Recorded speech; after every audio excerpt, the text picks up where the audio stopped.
feeling a little bit disconnected on a personal level, so sorry about the energy of this reading. But I know I'll deliver what I need to.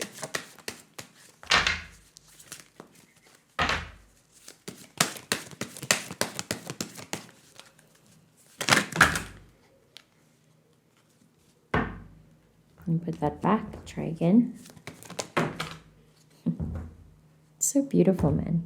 We have the Two of Pentacles and the Magician. And then the World and the Ace of Wands.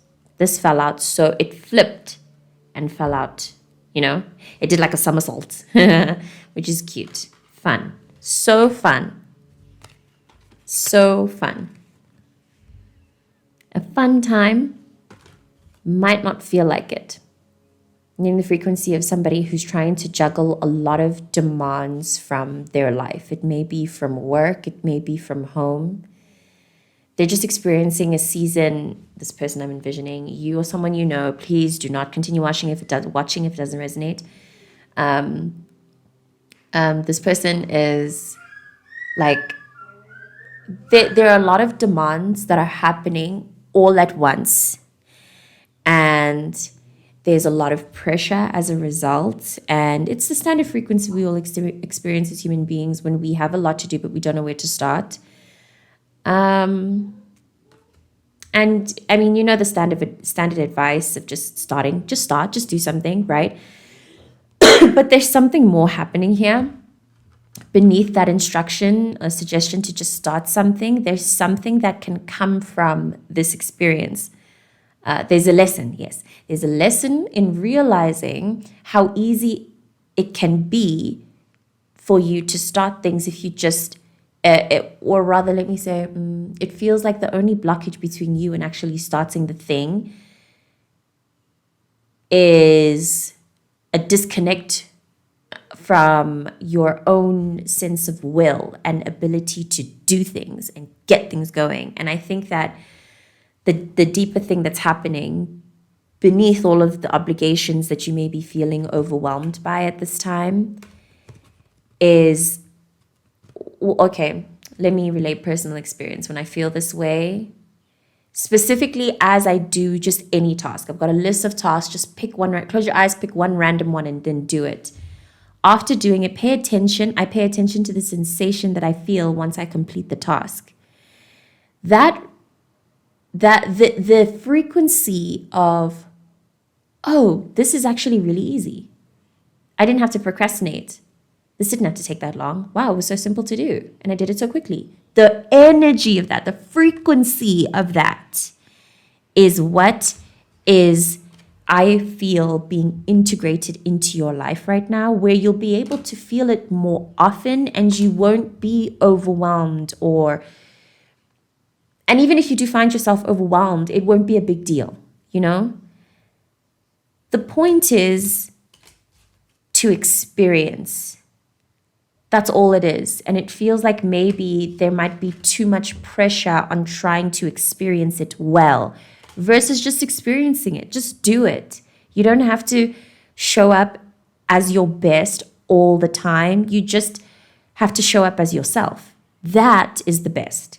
Because the bar of best is subjective, right? We all have different levels of what the best is. Even if research points to it, we all know the research itself is subjective because of the propaganda, mind programming, all of that stuff. So we get it now, right? We get it now in terms of like, or rather, let me say what we are getting, what should be gotten right now is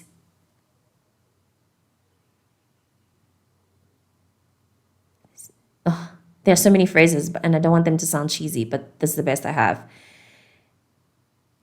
Your imperfect self is the perfect thing. And it's not just perfect, it is. It just is.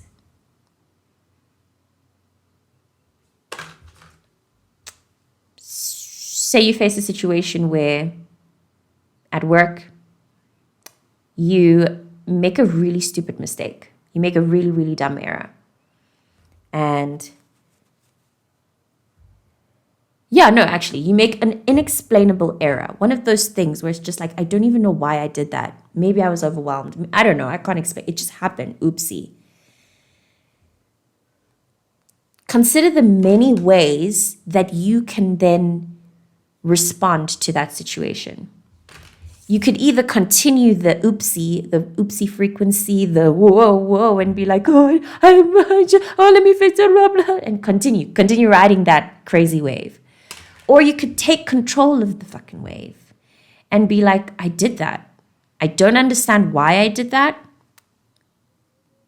I like to practice curiosity, although I think what's happening here is just not as curiosity. I think it was a curiosity. If it was a curiosity, it'd be Ace of Swords. But because it's Ace of Wands, I'm getting that it's just an expansiveness. You don't even have to be curious. You just have to be open.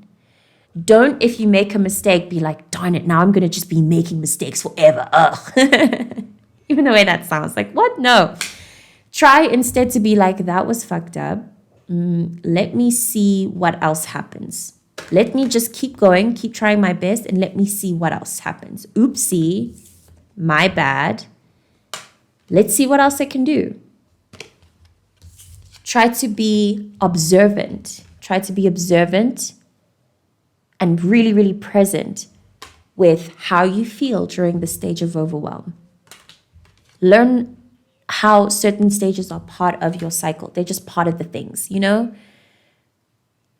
I always take phases of this life as well when there's just so much pressure at once. I don't know where to start. I always take it as a message directly from the universe where God is looking at you and wondering what you're going to do next.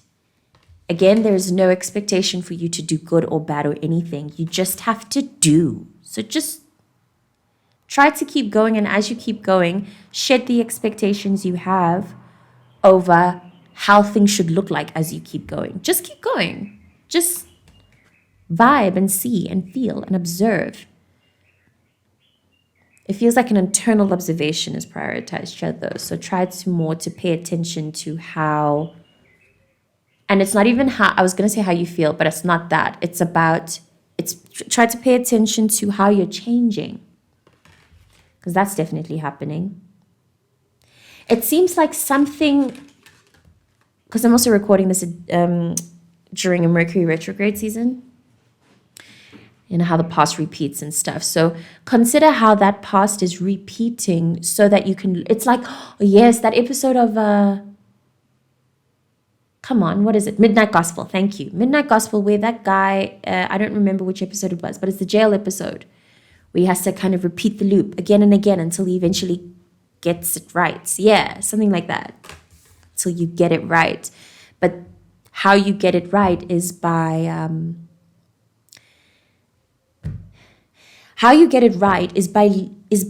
knowing, understanding, really integrate. Because this is the truth. I'm telling you the truth, okay?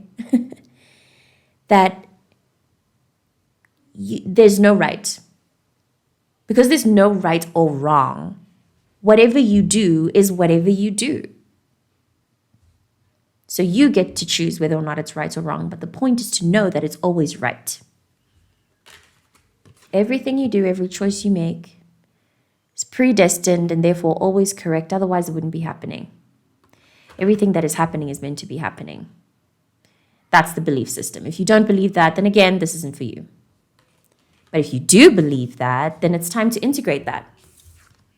And it's time to understand that even through your fuck ups and even when you're making mistakes and even when life is feeling really crazy and weird and difficult to understand and very, very uncomfortable, that it's meant to be happening. And that every decision you make and everything you do through this is absolutely perfect. Every choice you make is perfect. Yeah, that's it. Every choice you make is perfect. Absolutely perfect. Even the mistakes, they're perfect. They're meant to be. Let's see what the intuitive tarot has to say, and then I shall close the reading.